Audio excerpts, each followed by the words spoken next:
Welcome to the table. Today's guest is Matt Howard, general partner at Norwest Ventures, certainly one of the most prominent investors in the Silicon Valley.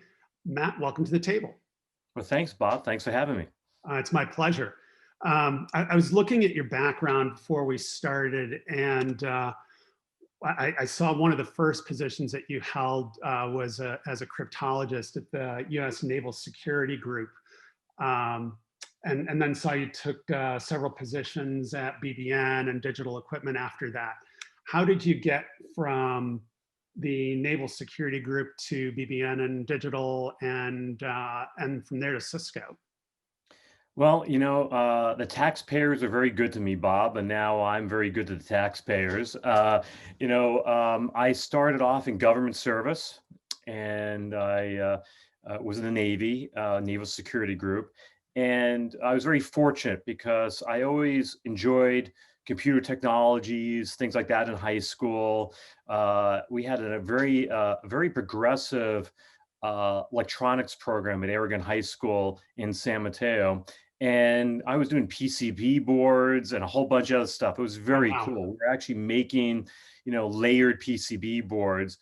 And I really was always into that stuff.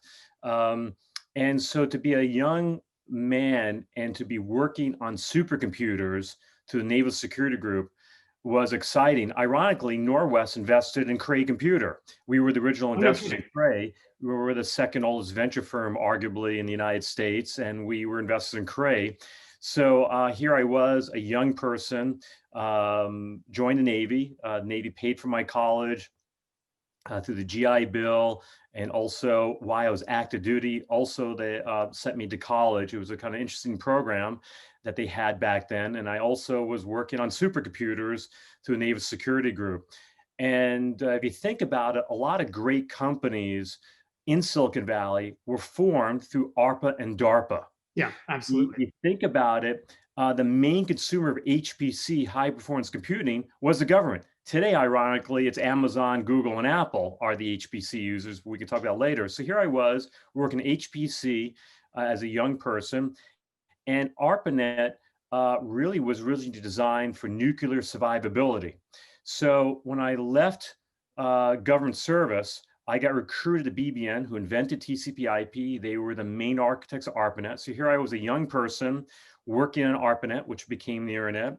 And so then early Cisco employee deck. So I guess I was at the right place at the right time. And I was a very young man on through BBN, but it was fantastic to be part of one of the original construction workers of the evolution of the internet. And so fast forward, I'm skipping out a lot of details, but around 2000, I got recruited into the venture capital industry.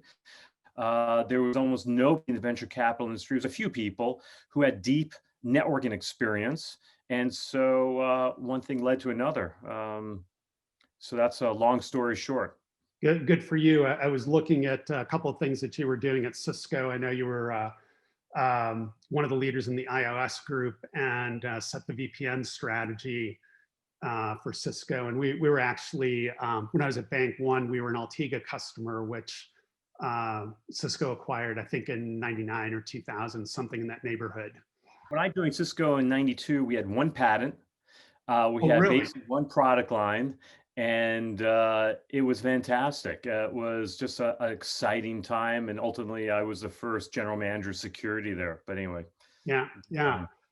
Yeah, so Norwest is, I think, has a better batting average than most venture funds in terms of investing, not just investing in good companies, but having successful exits.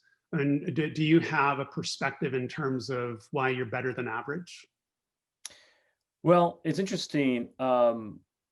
Nobody ever really told me what being a partnership would be like. It is, Bob, I know you have experience in that, but it was a kind of a new concept for me. And I really think at the end of the day, if you look at a lot of law firms and other partnerships, you don't see them surviving for many years. I mean, they do survive a long time, but it's hard to have a group a whole bunch of people. It's like having, it's very difficult to have a lot of people in a room and reach consensus. I really think the secret to Norwest is the Midwest roots.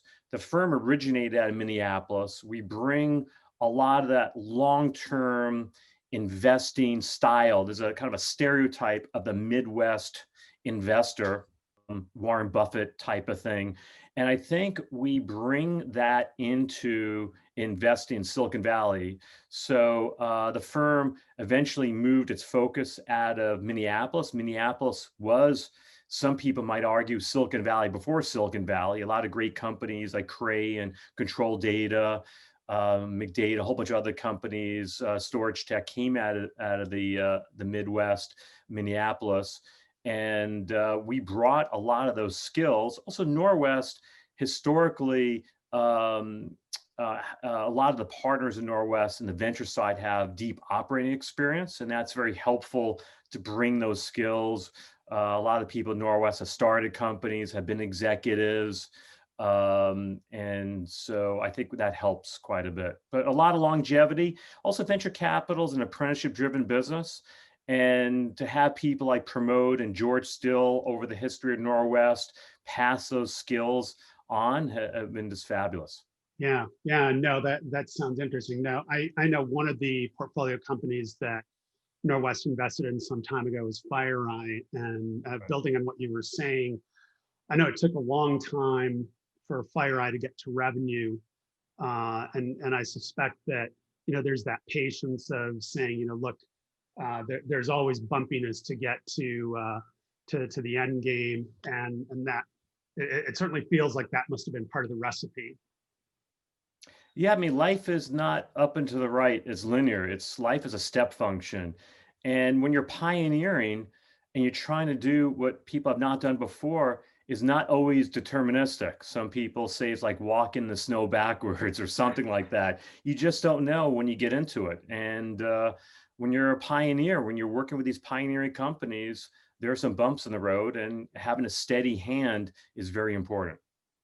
Yeah, absolutely. So what's piquing your interest right now? What are you investing in?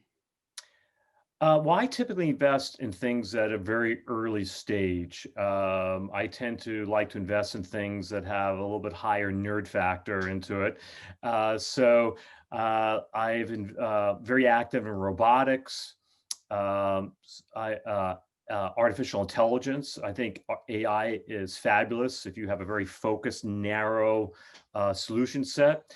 I've also been fortunate to invest in some early 5G technologies. I think I'm involved with the only CBRS 5G company. Also have funded an L5 GPS satellite solution to improve GPS. We all know GPSs don't work very well in cities. And God help if you dial 911 on a cell phone in a large city. A lot of cybersecurity things. So that's what I've been focused on lately. Very good, very good. We're in turbulent times right now, right? If you think of what's been happening in the last year, 18 months or so, we have our geopolitical situation that we've been in. We have COVID-19, and as a consequence, we have the economic climate that we're operating in. So how does that impact the venture capital community and investment? Well, as I mentioned, part of having the 60 plus years, part of the IP of intellectual property of venture firm is how you make decisions. And we have $8 billion in the management. Current fund is $2 billion. We have growth equity, healthcare. We're in India and Israel. We have all these sensors.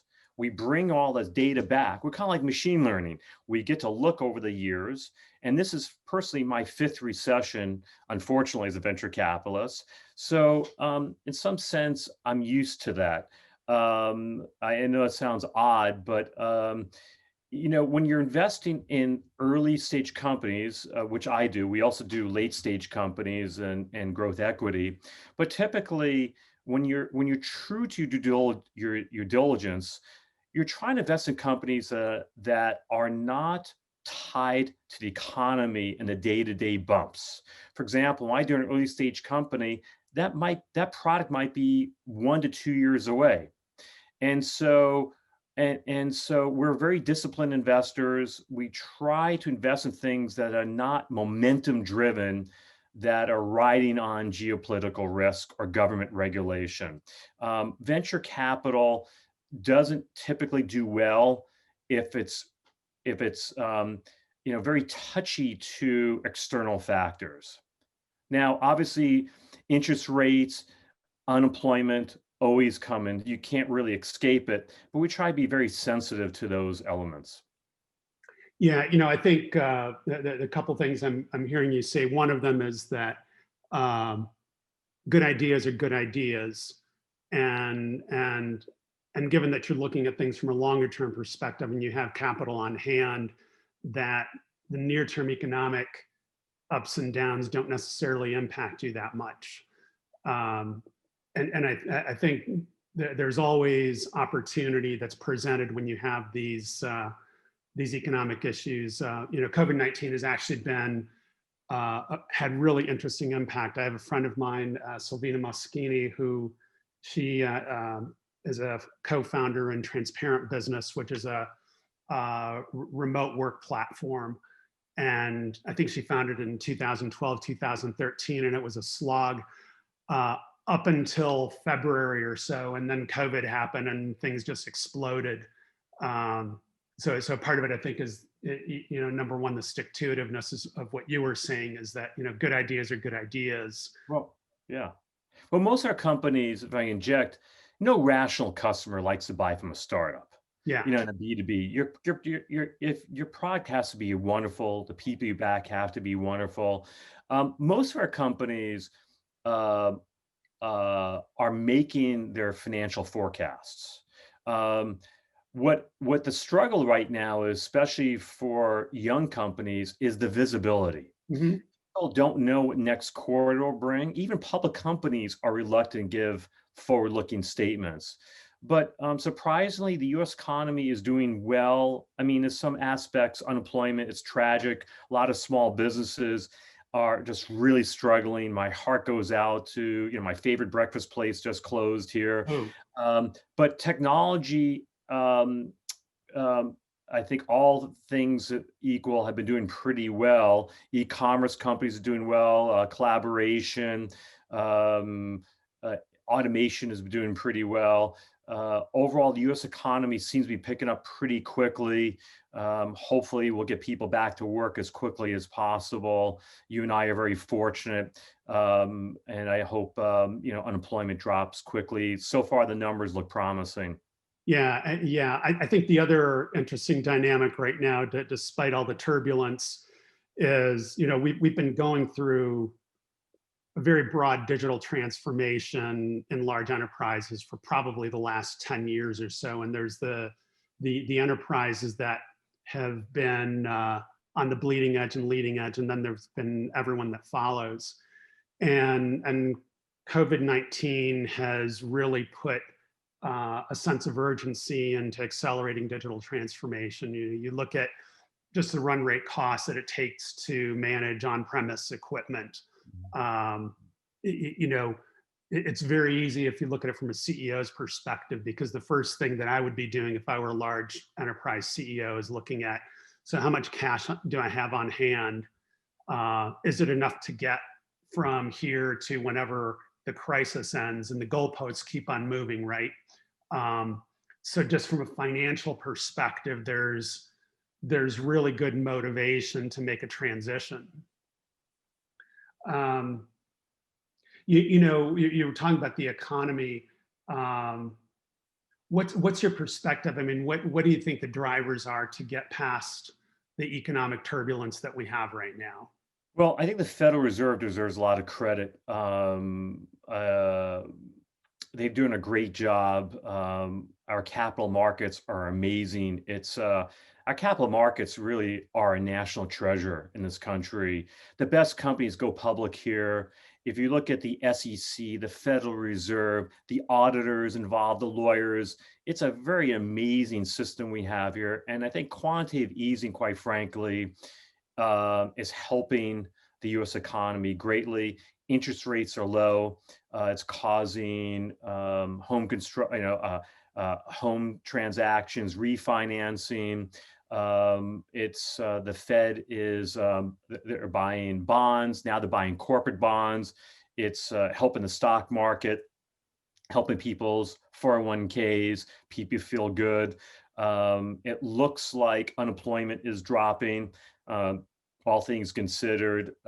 So I think that's the main driver. It's helping the economy. People are going back to work. It looks like you're starting to see the new norm with COVID. People are figuring out. It's amazing to see the ingenuity of some small businesses, how they adapt and evolve to this horrible situation that we're in. But it's neat, and there's some special stories out there of people trying to get creative and evolve their businesses. So, and that's kind of what I see right now with the economy. But the innovation engine in the U.S. economy is amazing. It's just Yeah. amazing.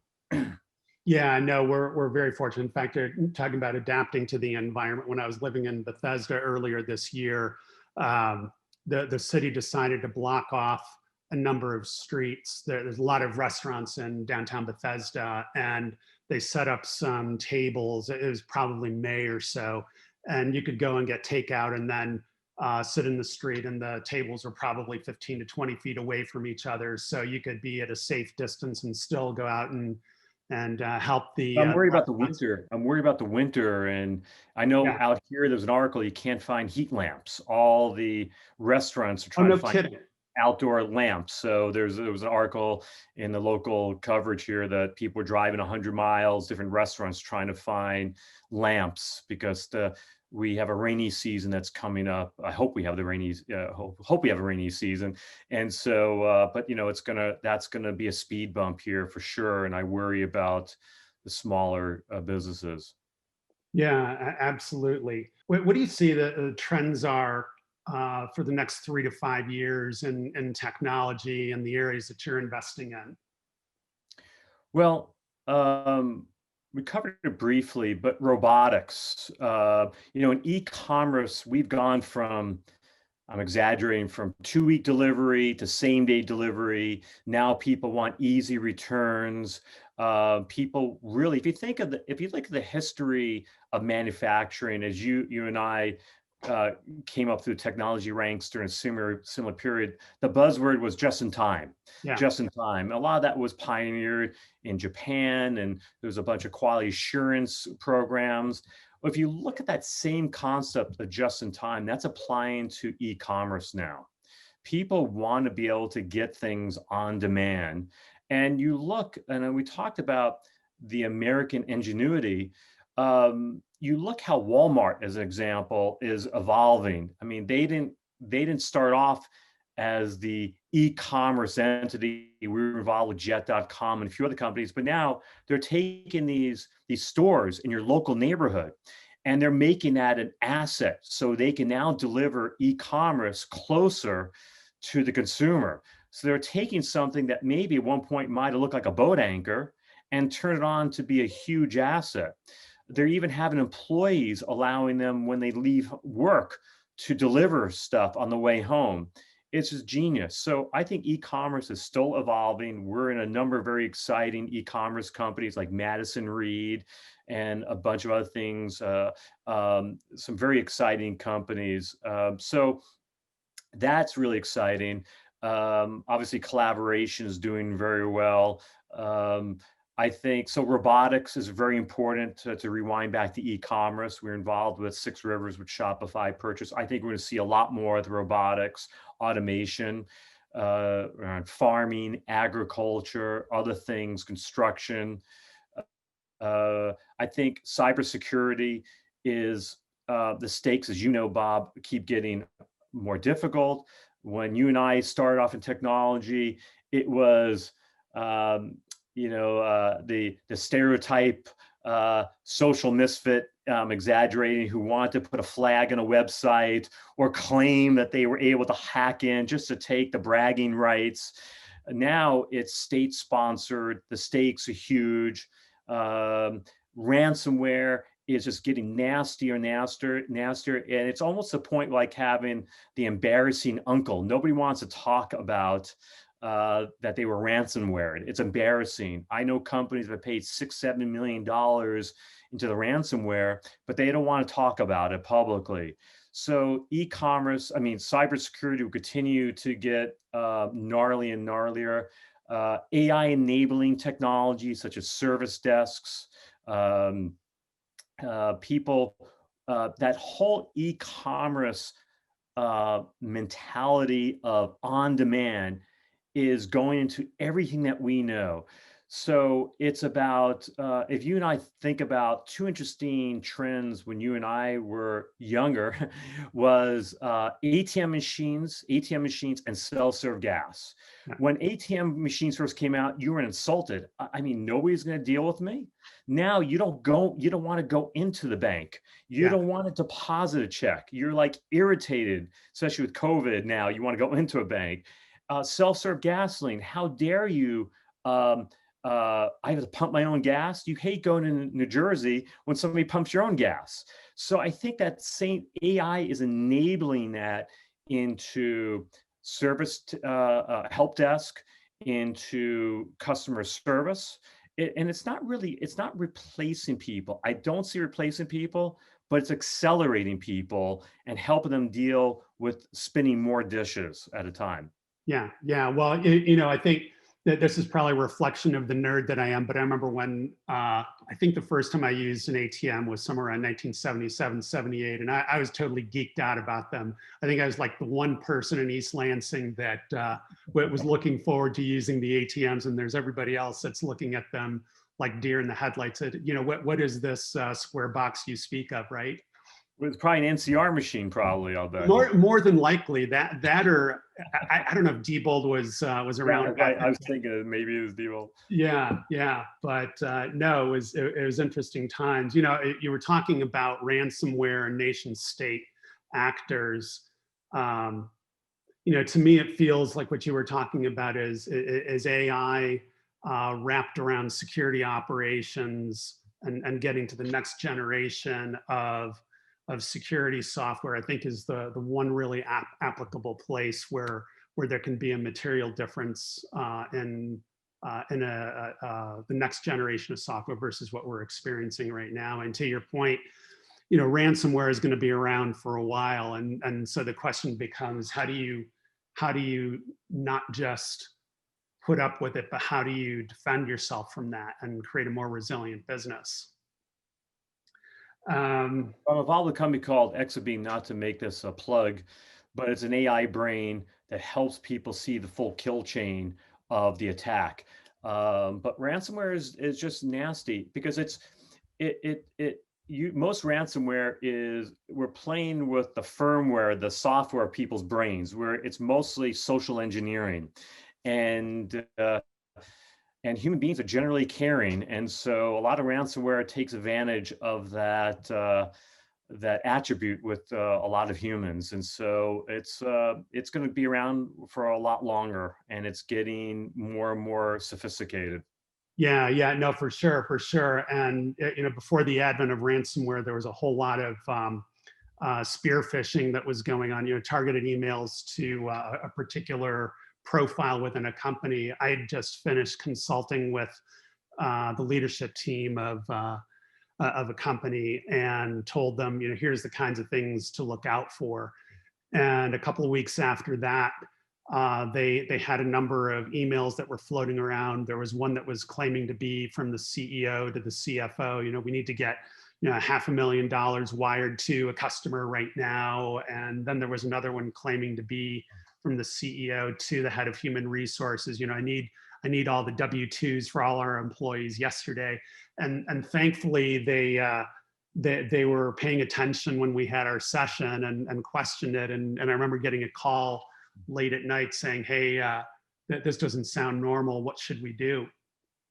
Well, Bitcoin is a match made in heaven. Matter of fact, the sophistication of ransomware, there's an article, I'm sure you can find on the internet, where this lady missed the payment deadline, and she emailed the customer service email address of the ransomware outfit, someplace out of the United States.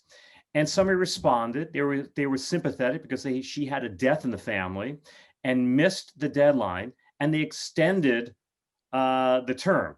So it just makes my head spin around. That's the sophistication of these operations. It's big business. That's amazing. That is amazing. If there's something that you haven't accomplished in your personal or professional life to this point, what would it be? It's interesting as I reflect. I've recently made 20 years at Norwest, and I want to continue to be a better father, a better husband. I want to make that incremental improvements. I think it's very important to me. I think there's a lot of wood to be chopped there to continue to improve there. I want to be a better partner to my partners. I want to be a better board member. There's something consistent around all those things. I know there's things that I can do to improve, and I have a desire to do those things. And I know it sounds a little fluffy, but it's something I think about every day. And I want to do a better job in those dimensions, and I think that will help me feel more complete. Yeah, it's something that I can definitely relate to. There's all this tension that we have, and just people that are just downright rude and unpleasant right now. And we have to get to a point where we're much more civilized, right? And so I can definitely see, if you're achieving those goals, it's just going to make the world around you a better place. Well, Matt, thank you so much for joining me today. Really appreciate it. Anytime, Bob. For those that are watching, thanks for joining us. Subscribe to the YouTube channel, and we'll look forward to seeing you next time. Take care. Thank you, Bob. Thanks.